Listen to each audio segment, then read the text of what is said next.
Welcome to In Studio. I'm your host, Natasha McKenty, and I'm joined off the top of our show today by Waterloo Region Walking School Bus Program, or that's what we're going to be talking about, with Tara Mondou, who is the Vice Chairperson of the Waterloo Regional Block Parent Program, and Colleen Cooper, who is the Canadian Cancer Society Walking School Bus Coordinator. Thank you so much for joining me today on the show. Thanks for having us. So we talked a bit about this program last year, but it's in full swing now, right? That's right. Yeah, so let's start back at the beginning for people who may have missed it and just introduce what the program is. I don't know who wants to answer that. So the walking school bus works like a regular school bus in that there's a specific route that starts at a specific spot and gets to school with stops along the way. But the difference is that it's done on foot. Right. And the driver is a volunteer walker who has a vest on like this. Right. And there's one at the front of the group and one at the back. And the reason that we're looking to get these things going across the region is that our children are not physically active enough. And so having children walk to school can add daily physical activity just to their day-to-day lives, Right. which is really good from a health perspective. But also, if anyone has driven by a school at arrival or dismissal, we know that it can be quite chaotic if many people drive their children to school and they're all kind of jockeying for position to get close to the door. So we're trying to keep cars away from school from a traffic safety perspective, and we're trying to encourage children to walk for health benefits. Right. And those benefits are physical health, mental health, and also independence growing and just getting to be more familiar with their neighborhood and develop some social skills. Exactly. Well, I think we're done. You've answered everything. Okay, yeah. So, what's the distance that they're walking? Are they walking children, or are they children who are not taking the bus now, and instead they're walking the distance they would have been bused? Yes, we're targeting those children who do not qualify for bus. For the bus. Okay. That's right. And so our distances that we're encouraging children to walk are about 1 kilometer. Okay. It might be slightly farther in certain situations, but we're not asking for long distances, just 1 kilometer or so. That's what we're looking for. Which generally they would be walking it anyways, right? If they're not on the bus. That's but correct. Instead, we have parents who are driving them up to the schools, which is a little dangerous. That's correct. I know in my personal situation with the school that my children go to, there is no drop-off area, but parents just make their own. And so Yes. you have a very angry principal outside who's Yes. And curbing the her other language. thing is that this walking school bus can also be a service to parents, because many times the reasons that parents do drive and drop off is that they're on their way to work and they don't have time maybe to walk their child to school and then walk back home and get their car. By joining the walking school bus, they get to drop their child at the start of the walking school bus, and then they can go on their way. So we actually provide a service by having these walking school buses Right. operating at schools. Yeah. So, Tara, let's talk about how the Block Parent Program is involved, because I think as a parent, the first question you ask is, how safe is this? That's right. Yeah. So the Waterloo Regional Block Parent Program's mission has always been to not only create a network of safe homes for children and community members to go to if there was an emergency, but the second part of our mission has always been to educate community members and to create an atmosphere where people feel safe. And now we're really changing our focus a little bit to not only being safe, but being active and being Right. healthy. That's very important. So we knew a partnership with the Canadian Cancer Society was something that would fall into our mission, our vision, and our values. So together, creating the Waterloo Regional Walking School Bus, it does make those children now whose parents are letting them walk the 1.6 kilometers to school, but on the way they're feeling safe, and they're feeling safe because they have adult screened volunteers. So the adults are screened through the Block Parent Program. In support of Waterloo Region Police Services, they provide a free police vulnerable sectors check to our volunteers. Right. So we screen them, and then we let the schools know, here's our pool of volunteers that have been screened, and these are the ones that will become your walk leaders. They're called walk leaders, and then they get training. So they get trained on road safety. They get trained on how to walk children to school. They get trained on the positioning, you're in the front, you're in the back. What happens when you cross a street? What happens when you have a crossing guard? So not only are the children physically just walking to school, but they're learning safety and love road that. safety along the way.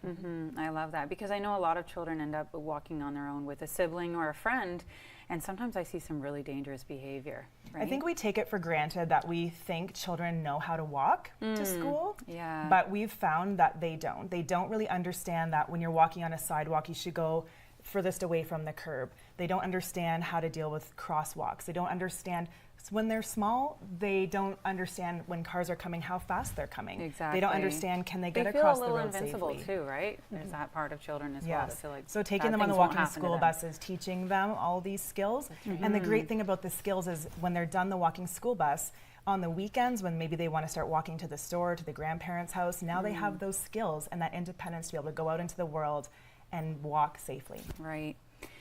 There's many benefits, right, including lowering anxiety levels in children, and also just spending that quality time either with a parent who's volunteering or another safe adult in the community.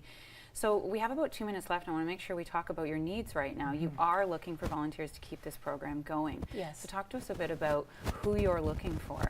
Okay, well, first of all, we do have some specific schools that we're sort of ready to go, like Okay. where we've looked at routes and that sort of thing. So we specifically would like volunteers that live in the area of the following schools: Winston Churchill, Okay. Mary Johnson, Sand Hills Public School, Chicopee Hills Public School, Lackner Woods Public School, and St. Vincent de Paul in Cambridge, Okay. and also Wilson Avenue Public School.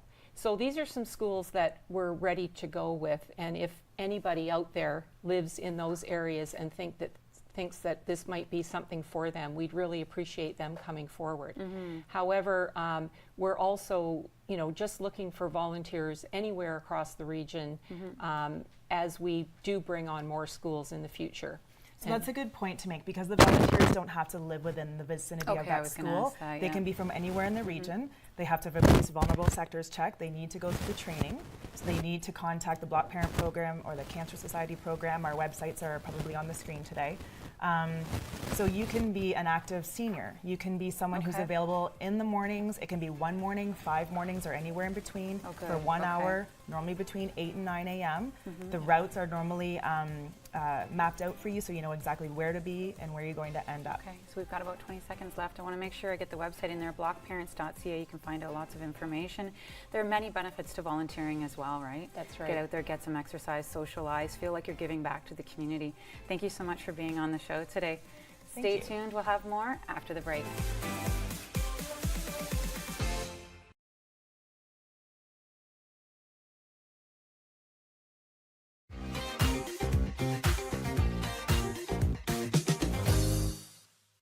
Welcome back, and I'm joined now by Rob Way, who is the chair of Hockey Helps the Homeless Kitchener-Waterloo Volunteer Committee. Thank you so much for joining me. And Lynn McCauley is the Homelessness and Housing Umbrella Group Initiatives Coordinator. Thank you so much for joining me as well. We're going to talk about the 5th annual Hockey Helps the Homeless Kitchener-Waterloo tournament. And I was just saying, you guys were here on the show last year, and I feel like I blinked and another year has gone by. So much preparation goes into this event, I'm sure. Take us back through exactly what the event is and your reasoning for being a part of it. Sure. So Hockey Helps the Homeless on a national basis. We exist because we believe that every person should have a home and the supports to survive and live in that home. And so we have 2,500 players across Canada playing in 11 cities, Wow. having a one-day event. And in KW, it's on the 26th, and we'll have close to 250 players Right. that day. So it's an amazing October day. 26th, Yeah. and that runs in from 8 a.m. to 5 p.m. at Rim Park, which is Absolutely. where you're always located, right? Yes, yes, it is. So. So Lynn, tell us a bit about your organization and how you're involved with the event. So the Homelessness and Housing Umbrella Group, which we locally call the HUG, it's easier to say, I like it. is the network of all of the agencies and people working to end homelessness here in Waterloo Region. And we are one of 5 very grateful recipients of the proceeds from the event. The other partners are the YW, the House of Friendship, Lutherwood, and One Roof Youth Services. And Hockey Helps the Homeless provides over 2,800 bed nights, shelter bed nights a year as a result of the money raised. So for every one of those bed nights, that's a person in our community who has a safe place to spend the night. The contribution is really enormous. So I like that you say a person in our community, because I think a lot of people assume that this is Toronto's problem, right? This is bigger cities. This doesn't happen in our community, maybe because we're not visibly seeing it as much as you would if you took a trip to Toronto. Enlighten us on how big of an issue this is for Waterloo Region. So what we know is that the vast majority of people who experience homelessness here in Waterloo Region are in fact from Waterloo Region. And they are mothers and fathers and sons and daughters of people in this community.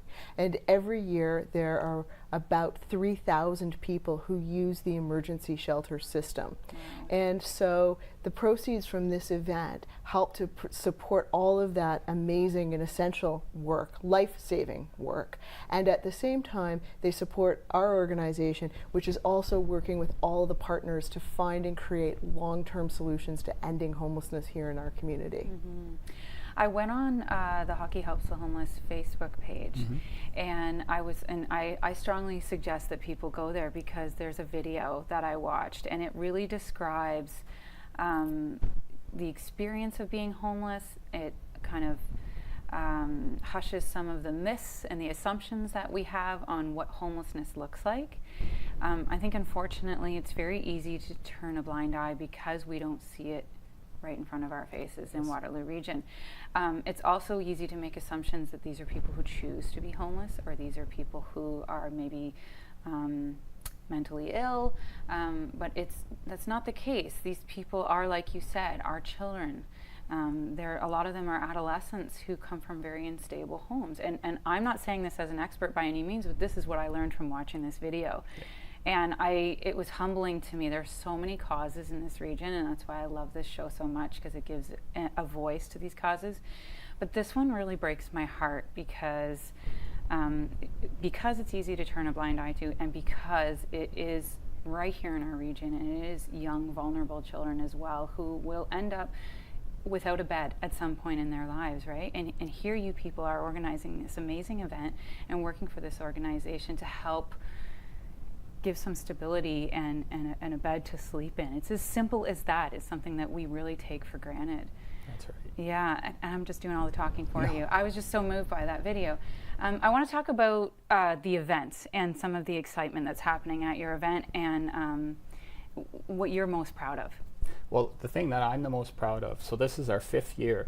Every year we've been able to give more money back to our charities, and so they will tell us that we're one of the few funders that continues to increase the amount of dollars they get. So we're very proud of that as the committee, and next year we're hoping to have given back $1 million over 6 years to the community. So 6 years. Yeah. Yeah, huge. So that's what we're the most proud of, Yeah. is the fact we've been able to grow it every year. Right, and you've been with the committee for that long, for the entire time? I have been, yes. This is my 3rd year as the committee chair, but I have to tell you, the committee chair part's easy. Yeah. We have a group that has been with us almost since day one. We've had very little change over it. Amazing. I listen to other Such a cities commitment. talk, and they say, we have trouble recruiting committees. Yep. Man, we don't. We have a phenomenal I committee. think that's common. Take us through the event. Take us through the day. So it starts at 8 a.m. Yep. Can we register right up until the day of the event? You can, but we'd rather that you do register Right. ahead. So, Okay. so we have 16 teams, and so each team can have 15 players plus 1 pro. So we'll have Okay, 250. so we haven't touched on that yet. There Yeah. are pros that come in, and there's 1 per team. Is that how it works? Yes, there's 1 pro per team, and there's folks like Rafi Torres, George Larocque, Wayne Primo, Dan Daou, so lots of ex-Leafs. Yeah. And then you throw in the odd Montreal Canadian like Jabbar Dion. Very exciting. And then do you remember Big John Scott? That was the talk a couple of years ago. He made the All-Star team. Yeah. So each of them brings their own unique personality to the dressing room, and it's a lot of fun for the players. And Really it's like you said, it's a great experience for the players as well, right? Because you're coming out and you're supporting this amazing cause in the community.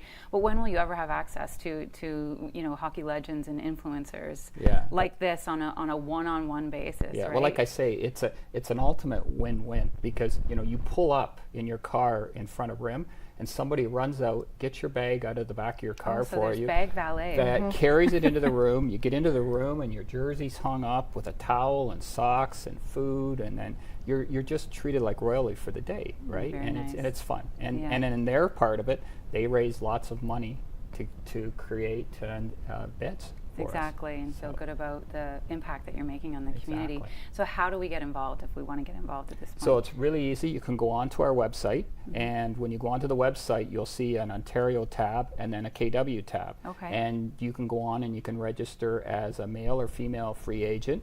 This year we have a really neat 17th team, and our 17th team are for folks that don't want to lace the skates up, but Okay. they still want to fundraise. Oh, I so like you, that. I was just yeah, about to ask so you that. can Good, that's still awesome. be part of the whole day, except for you don't go on the ice. You And get a if jersey you like can't this. skate, You can like go to maybe the me, yeah. yeah. Or you're retired, or yeah. you That's know. my excuse. I That you're retired. retired, yeah. So we're excited about that because we've had lots of folks say to us, I don't play hockey. But how do or, I get How do I involved? get involved? We've run out of time, unfortunately. It's so easy to talk about this topic. You can go to hhth.com for more information. Thank you so much for joining me. Thank you. We'll see you after the break.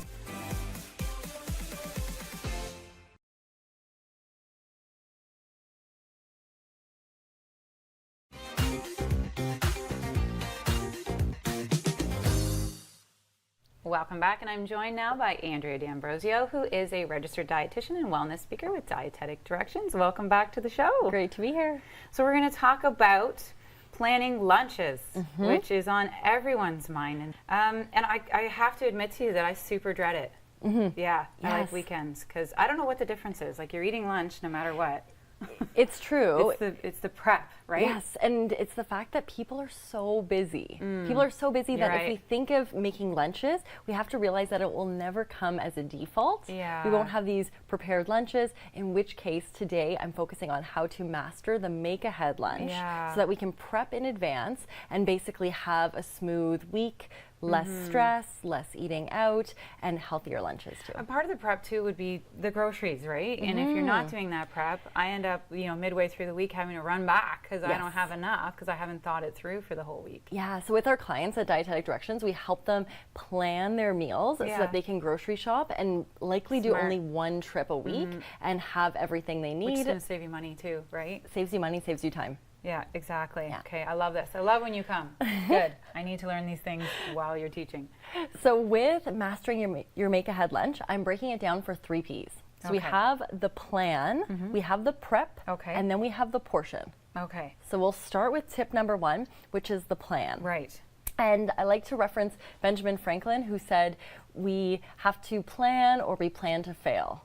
Okay. So this is where I like we that. really want to emphasize the power of the plan. Yeah. And to start with planning, if you're new, what I like to do is use some sort of a visual to plan out your week. Okay. And we can do this by doing Monday to Friday and including notes about your schedule. So for Okay. example, if your daughter has dance one night, we're going to put that down. And then what does that mean for the lunch? It might mean that you need a fast lunch. It might mean that Okay. you're making extras for dinner and packing it for the lunch the next day. Okay. It might mean that you're going with something super, super simple that takes 5 minutes putting together. Right. So is this something that we're doing on Sundays? Sunday night, we get together our schedule and start planning lunches for the week? It's a really good idea to have a day of the week where you do So plan. you commit to it, right? People do enjoy Sundays, and it just kind of starts the week off Right. with that. I like to think of it as my reset, right? Like Yeah. everything just resets. You clean the house, you get Yes. everything set for the week.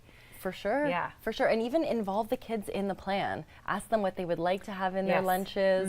And I even put a little spot on the bottom of the weekly plan where I put lunch ideas. Because oftentimes with busy families, the ideas come during the week. Yeah, and sometimes I find, if someone else was packing my food for me, maybe I don't feel like that. And so when I started packing my own lunch when I went back, I had more empathy for my kids who were opening the bags of stuff they didn't want. So yeah, when they get involved, then they'll eat it. For sure. It's coming back empty rather than full. Yeah, getting them involved, you get the buy-in. You also get the help in the kitchen Exactly. when they know what they're making and they were involved in the process of Yeah, planning. yeah, and that's crucial too, right? For them to be involved in it. And Yeah.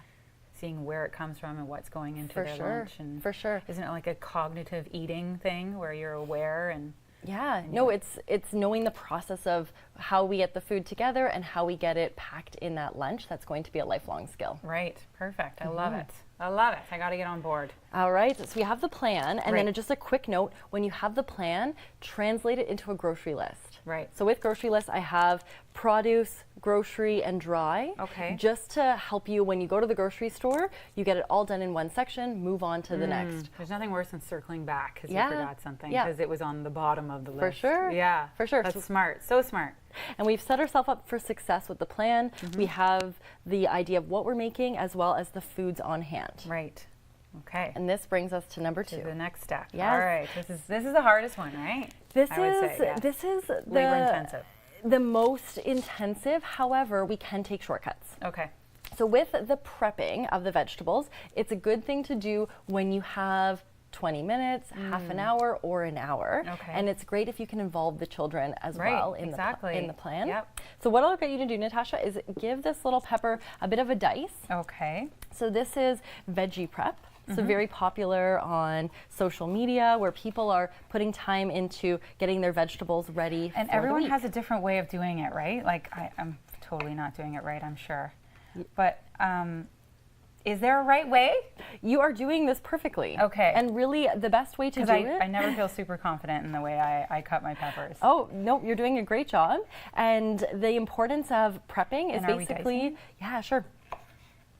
The importance is that we are cutting them in advance and we're putting them in little containers Okay. where we can then use them as components for our lunches. Right.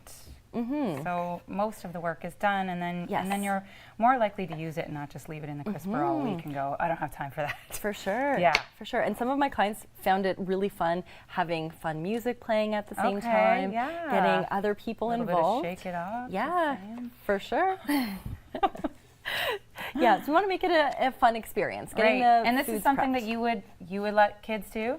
For sure. Okay. Yep, I kids get a little can- nervous with knives, Yeah, but kids can learn knife skills, and it also helps with that food skills, which help Yeah. with planning and preparing meals. and just being I don't know, I have this middle child who's so picky, but if she's part of the process, she'll eat it. For sure. If we grew it in the backyard, she'll eat it. But Yep. that same fruit or vegetable came from the store, no, I'm not Right. eating it.